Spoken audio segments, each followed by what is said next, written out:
Hello, Packers fans. It's time for your Pack Attack cast for December 11th, 2025. I cannot believe there are only 4 weeks left of the regular season. Fortunately, the Packers look like they're en route for a deep playoff run. Fingers crossed. It's really going to come down to how the next 4 weeks play out. And they have a really tough test this week against the Denver Broncos. I would argue this is their biggest, most dangerous game for the next 4 weeks. We've got the Broncos, then we go back to Chicago, and I think, and I continue to believe that the Bears gave the Packers their best punch this past week. And I do think the Packers are going to adjust for some of the things that the Bears did successfully last week. And I don't know if the Bears have the personnel to counter what the Packers did successfully last week. So I do believe this could easily be the hardest game for the Packers for the rest of the regular season. So we're going to watch this very closely. Biggest thing we need to watch in this game is depth, because with the with the Denver Air, not the Chicago Air, with the Denver Air, it is a real thing being a mile high. I live in Denver, and I could tell you personally, it took me a good month to really get adjusted to the higher altitude.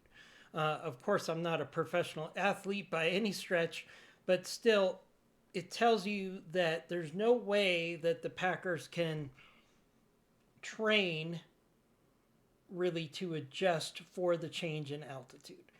There are some things that the coaching staff is going to do. I know that they have systems in place where they actually put you in higher pressure, higher altitude air to try to simulate what it'll be like in the game.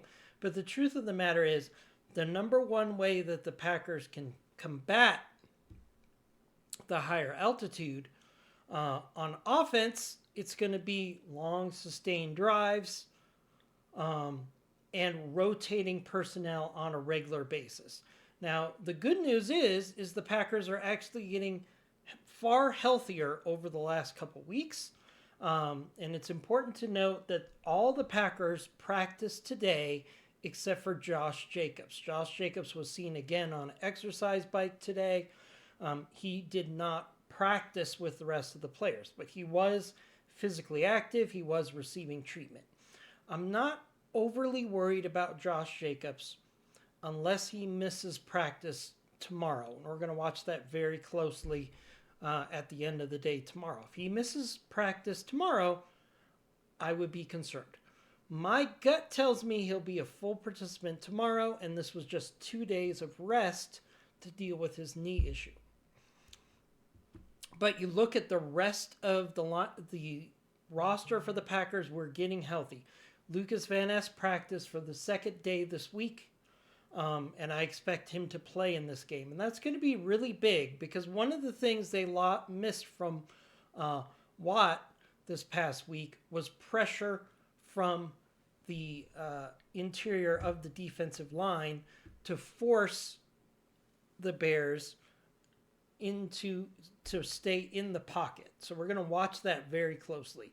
I do believe Lucas Van Ness will be put in primarily as a defensive tackle on limited snaps this week, and I think he will play defensive tackle on 3rd and long, 2nd and long, if there is a 4th and long, those situations to create the cheetah package, which worked really well early on in the season with Lucas Van Ness. You're going to have Lucas Van Ness rushing from the center against the offensive line, and you're going to have the rest of the defensive ends crashing on the sides to get at Bo Nix. Now, the Broncos do have a very good offensive line, but there's no player in the NFL that can stop Micah Parsons one-on-one. I firmly believe that. So, whenever the Packers have Micah Parsons, that's our cheat code, right? So, whatever line, whatever side of the offensive line that Micah Parsons is rushing, they're going to have to chip him. They're going to have to add extra blockers, and that gives opportunities for people like Lucas Van Ness, Rashawn Gary, Enigbare, who's been playing very well the last couple weeks, to rush from the other side. So that's going to be the key to the game, is rotating players as much as possible. So again, the fact that our defensive line is as healthy as it's probably been the whole season. Our wide receiver group is now as healthy and as deep as it's been since week 2. Tight ends are a challenge, but we adjust for that by using an extra tackle from time to time. I think we'll be fine there. Offensive line is going to have to rotate pretty consistently, or the Packers are going to have to establish their will to slow down the pass rush. And this is where I think the chess match really comes into this game, okay? Because Jordan Love is one of the best quarterbacks in the league against the blitz. And the Broncos love to blitz and go sack heavy on their attacks. So Jordan Love needs to find the open man, which he is excellent at, and get the ball out quickly to slow down the pass rush. Also, effectively running the ball is also going to slow down the pass rush. Now, something that we haven't seen a lot this year, but we might see this week. It's a unique situation against the Broncos, is get into some screens. Get some running back screens, some tight end screens, some wide receiver screens, because that is one of the best ways to slow down a pass rush from your opponent, is to have screens that punish the Broncos for overextending on their rush and not honoring the run or the screen pass. So those things will slow down. Now, we've seen Matt LaFleur go away from tight end screens and run screens over the last couple of weeks, but it wouldn't surprise me if they try to add at least one or two of those plays in, especially early in this game, excuse me, to try to slow down the Broncos' pass rush. So I'm not worried about Josh Jacobs unless he doesn't practice tomorrow. Then I'll start to be a little concerned. But he's a warrior. He knows how important this game is. And even if he's limited in practice tomorrow, I want to at least see him limited in practice versus no practice. I think he will make a go of it. Now, the Packers are also going to be rotating their running backs more than you've seen historically. So what they could do with Josh Jacobs is, even if he's not 100%, they could rotate him a lot with Wilson to make sure you've got fresh legs, fresh lungs going into the game. So we're going to watch that very closely. Now, my keys to the victory, we're going to look at early start looking at keys to the victory for this game. Jordan Love needs to command this offense. As I said, we all love Christian Watson lately. He's been a great story.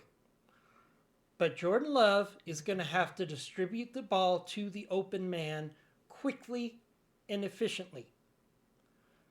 We cannot hold on to the ball against the Broncos defense. It needs to be quick out of Jordan Love's hands to help the offensive line keep him clean, and also find the open target in the secondary. There's going to be openings because the Broncos love to rush the quarterback. So we're going to watch that very closely in this game. Jordan Love has to play a turnover-free game. Okay, we talked about it earlier this week, and we're going to talk about it when we do our pregame and matchup show on Saturday. The quarterback matchup in this game is not close. Jordan Love is a more established field commander than Bo Nix. Bo Nix has a tendency to be hot and cold. Bo Nix has a great arm, but one of the things Bo Nix tends to do is sail balls over the head of the receiver. And that's where the great safeties that the Packers have are probably going to get an interception or two in this game if Bo Nix is forced to throw the ball quickly. So the quarterback matchup 100% favors Jordan Love in this game. So Jordan Love needs to command the offense, get the ball not to his favorite target, but the open target consistently and avoid turnovers. The Packers need to run the ball, whether it's with Josh Jacobs or Wilson or anyone else they want to throw out there. They need to run the ball consistently on the road if they're going to beat the Broncos. It's going to be long, sustained drives. It's going to be keeping the Broncos off the field, offense off the field, tiring out that defense so Jordan Love can make big plays. That all comes from establishing the run. And the Green Bay Packers, as a team, need to get 125 or 150 yards in this game rushing. There's many ways that they can do it, but they need to manufacture a solid rushing game if they're going to succeed in Denver. Wide receiver depth, as I said, we are probably the healthiest we are going to be this season. All of our wide receivers are available. Matthew Golden is back consistently at practice. He played last week. Savion Williams has been practicing this week. Donatavian Wicks has been practicing this week. The Packers have the deepest wide receiver room in the NFL, and we're finally healthy. And that means open man, ball out. That has to be the message to Jordan Love for this week. As I said, consistent pressure against Bo Nix, forcing him to throw the ball and put the game in Bo Nix's hands. Okay? The Broncos have been very hot and cold with their rushing attack the last couple weeks. Last week they did well, but it was against the Raiders. So I can't really get a gauge on how good they ran the ball because the Raiders just do not have a good defense right now. But the 2 weeks before, they struggled to get consistent yardage as a team in the running game. If the Packers can stop the run, and they did it against Detroit, and they did it in large part against the Bears. They forced them to throw the ball to win, not run the ball. If the Packers could do the same thing against the Broncos this week and make Bo Nix beat them, I think that is a key to success in this game. Much like we wanted to put the ball in Caleb Williams' hands, we want the ball in Bo Nix's hands, okay? He's a great young talent, but he's young. He's prone to sailing the ball over the head of his receivers and making bad decisions. And we have one of the best secondaries in the league when it comes to buying time for the pass rush to get there with our corners. And our safeties are amazing playmaking safeties. If we can force Bo Nix to throw the ball, there's a significant chance that we can win this game. That comes from pressure, comes from coverage from the corners, and it comes from the safeties ready to make plays on the ball when they have an opportunity. That goes back to secondary discipline. Okay? Javon Bullard has played well in the slot. He's going to have to play well again. Carrington Valentine, Keyshawn Nixon, except for getting some penalties, which I still believe were kind of bogus last week, has been a dynamic force. We need our secondary to force Bo Nix to make great plays. That's solid coverage while the pass rush gets there and making the play on the ball when it's in the air. Challenges for the game for the Packers that we have to watch. My altitude, we've talked about it. I live in Mile High. I understand that is a serious factor. The depth for the Packers needs to come into play here. We need to be okay saying, you know what? We need to rotate our defensive line this drive. We need to keep them fresh for the third and fourth quarter. especially the fourth quarter, because the fourth quarter is where the Broncos offense really tends to put up a lot of their points. So we need to keep our defense fresh for the fourth quarter so they're not gassed and Bo Nix can make a couple big plays. We've got to find ways to take the crowd out of this game. Now, the good news is, historically, and I've been to a lot of Packers games in Denver. It's a great location to go to watch a Packers game, even though the success has not been that great. But a lot of people from the West Coast, I think, are going to be showing up at this game that are Packers fans. There's a lot of Packers fans in Denver. Okay? If we can get to the point where it's, maybe 30% Green Bay in the stadium, and we find ways to quiet the crowd for the Broncos and take the crowd out of it, this could become a neutral field except for the altitude and give the Packers a great chance to win. So tomorrow we're going to have an injury update. That's the biggest thing we're going to talk about tomorrow. So we'll probably have a short stream tomorrow while I give you an update on injuries, especially Josh Jacobs. And then on Saturday, we're going to have our pregame show. I'll be going to the game on Sunday, so I'll be recording the pregame show on Saturday after we've seen the call-ups, which tell us a lot about who's going to play in this game. So we'll do our pregame show Saturday evening.